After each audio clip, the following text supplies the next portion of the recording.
శుక్లాంబరధరం విష్ణుం శశివర్ణం చతుర్భుజం ప్రసన్నవదనం ధ్యాయేత్ సర్వవిఘ్నోపశాంతయే. గ్రహయజ్ఞ విధానం.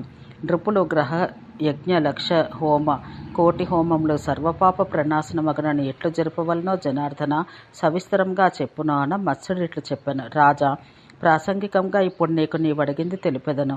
ధర్మ ప్రసక్తుడు ప్రజాహితైషుడు అగు రాజు లక్షహోమ సమన్వితమగు గ్రహయజ్ఞం జరపాలి.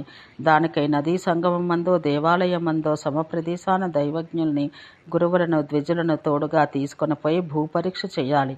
అక్కడ గుంటలు మిట్టలు లేని హస్తప్రమాణ చతురస్రంగా కుండం తవ్వాలి. ఇది ఆయుధ హోమరూప సాధారణ గ్రహయజ్ఞానికి లక్షహోమాన దీనికి ద్విగుణాన కోటి హోమాన చతుర్గుణంగా ఉండవలను. సరి సంఖ్యతో అనగా 8 మంది వేదపారకులకు ఋత్విజుల నియమించవలను. వారా కాలమున కందమూల ఫలదధి క్షీరాహారులై ఉండవలను. వేదిక యందు వివిధ రత్నాలు వేయవలను. వానిపై ఇసుకతో కప్పవలను. అగ్నిని ప్రజ్వలింపచేసి హోమం జరపాలి. గాయత్రి మంత్రంతో 10,000, మానస్తోకే మంత్రంతో 6,000, గ్రహదేవతాక మంత్రాలతో 30,000, విష్ణు దైవత్య మంత్రములతో 4,000, కూష్మాండములతో 5,000, కుసుమములతో 16,000, బదరీ సమిధులతో 10,000, శ్రీ దేవతాక మంత్రములతో 16,000, ఇంద్ర దైవత్య మంత్రములతో 5,000 హవనం చెయ్యాలి. ఇది అయిన తర్వాత యజమానుడు హిరణ్య సహిత షోడశ మంగళ కుంభముల జలముతో పవిత్ర స్నానం ఆచరించాలి. ఇట్లా జరిపితే శాంతి అగును. ఈ విధంగా జరిపితే గ్రహపీడ సముద్భవములకు ఉపద్రవాలన్నీ శమించును. శాంతి పరిపూర్తికై హోమానంతరం దక్షిణలు ఇవ్వాలి. ఇయ్యబడినది కావుననే దక్షిణాని వ్యవహారం. కావున సర్వప్రయత్నంతో శక్తివంచన లేక దక్షిణలు ఇవ్వాలి. ఇయ్యవలసినవి ఏనుగులు, గుర్రాలు, రథాలు, యానములు, భూములు, పంచల జతలు, ఎద్దులు, గోవులు మొదలైనవి. ఇది మాసకాలం జరిపితే ముగినది. ఇట్లు నీకు లక్షహోమ విధానం తెలిపెదను. ఇక కోటి హోమ విధానం తెలిపెదను వినుము. గంగాతట, యమునాతట, సరస్వతీ తీర, నర్మదా తీర, దేవికా తీరములందరూ జరపవలను. దీనికై 16 మంది ఋత్విజులను నియమించాలి. సర్వహోమములను ముగియగానే విప్రునికి ధనమియ్యాలి. దీనికై ఋత్విజులతోనూ ఆచార్యునితోనూ అధ్వర్యునితోనూ పురోహితునితోనూ కూడి సంవత్సర కాలం సాగించు దీక్షను గ్రహించాలి. ఈ దీక్షను చైత్రమాసమును కానీ కార్తీక మాసమును కానీ స్వీకరించాలి. ఇది ఇట్లా ప్రతి వర్షమందు జరుపునను జరపవచ్చును. ఈ దీక్షా కాలాన యజమానుడు పాలు పండ్లు మాత్రం ఆహారంగా గ్రహిస్తూ ఉండాలి. హోమానికై యవలు, వరి, ధాన్యం, మినుములు, తిలలు, ఆవలు, పలాస, సమిధలు, వసుధార ఉపయోగించాలి. బ్రాహ్మణులకు భోజనం ప్రథమ మాసాన క్షీర భోజనం, 2వ నెలలో సర్వ కార్యార్థ సాధనయకు పులగం, 3వ నెలలో సంయావం గోధుమ రవ్వతో వండిన పాల అన్నము, 4వ నెలలో లడ్డులు, 5వ నెలలో పెరుగన్నము, 6వ నెలలో సక్తు భోజనం, 7వ నెలలో ఆపూపములు, అరగ అప్పములు, బూరెలు, అరసలు, 8వ నెలలో నేతి బూరెలు, 9వ నెలలో షష్ఠికం, ఆరే బియ్యపు అన్నము, 10వ నెలలో షష్ఠిక యవల అన్నము, అరగ యవల పిండి రొట్టె, 11వ నెలలో మినుము, మినపగారెలు మొదలగు పిండి వంటలతో కూడి భోజనం, 12వ నెలలో అన్ని కోరికలు తృప్తిపరచు షడ్రసోపేత భక్ష్య సహిత భోజనం పెట్టించాలి.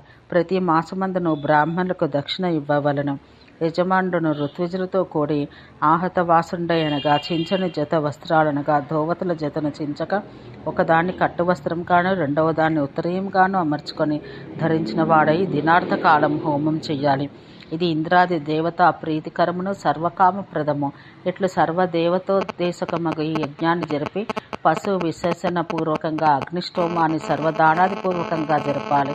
ఇట్లు యథావిధిగా జరుపుతూ 100 హవనాలకు ఒకసారి పూర్ణాహుతి జరపాలి. 1000 హవనాలు కాగానే ద్విగుణ దక్షిణలు ఇయ్యవలను. ఇట్లు 1,00,000 హోమాలు ముగియ వరకు చేయవలను. తుదకు ఋత్విజులు పురోడాసమును సిద్ధపరిచి దానితో దేవతోద్దేశమున హవనం జరపవలను. యజమానుడును మానవ యోగ్యములకు హవిష్యాన్నములతో జితేంద్రియుడై ఉండి ద్విజులను దేవతలను అర్చించి ప్రీతిని అందించవలను. తర్వాత పితరులను అర్చించి శాస్త్రోక్త విధానాన పిండ ప్రదానం జరపవలను. ఇట్లు హోమ సమాప్తి కాగానే బ్రాహ్మణులకు దక్షిణలు సమృద్ధిగా ఇయ్యవలను. తర్వాత సరియగు తుల చేయించి దానికి 2 వైపులా 2 ఉట్టలను వేలాడదీయాలి. రాజు తాను బంగారుతో తులలో తూగి తన భార్యను వెండితో తూకం చేయించాలి. ఈ ధనాన్ని దానం చెయ్యాలి. వెండి కాని బంగారు కాని 1,00,000 నాణాలు ఈ తులాభారమందు ఉండినట్లు యథాశక్తిగా ఇతర ద్రవ్యములనైనా తూకం వేసి దానమియ్యాలి. రాజు తనకున్నదంతయు అయినా ఇయ్యవచ్చును. దీనిచే రాజసూయ యాగఫలం లభించును. ఇట్లా యథావిధానంగా 1,00,000 హోమ కోటి హోమాలు జరిపి ఆ ఋత్విగాది బ్రాహ్మణులకు వీడ్కోలు ఇచ్చి పంపవలను. యజ్ఞాంతాన పుండరీకాక్షుడు సర్వయజ్ఞేశ్వరుడు అగు హరిప్రీతినందుగాక అనే మంత్రం ఉచ్చరించాలి. అతడు తుష్టుడైతే జగత్తు సంతుష్టమగను. అతడు ప్రీతినందించబడిన వాడైనచో జగం ప్రీణీతమగను. దైవహేతుకములను మానుషహేతుకములు అగు సర్వోపఘాతములందును జరపవలసిన శాంతి విధానం ఇది. నీకు తెలిసిన ఈ యజ్ఞం ఆచరించినచో సుకృతం ఆచరించిన వాడగను. జన్మ మరణాల గూర్చి కానీ కృతాకృతములను నేను ఏ పుణ్యం ఆచరించుతుని ఏ పుణ్యం ఆచరించలేదు అనే విషయాన్ని గూర్చి కానీ విచారించ శోకింపు పనిలేదు. సర్వతీర్థ స్నానం చేతను సర్వయజ్ఞ ఆచరణం చేతను కలుగు ఫలమంతయు ఈ గృహ యజ్ఞాత్రయం ఆయుధ హోమ లక్ష హోమ కోటి హోమములతో లభించును. ఓం శాంతి శాంతి శాంతి.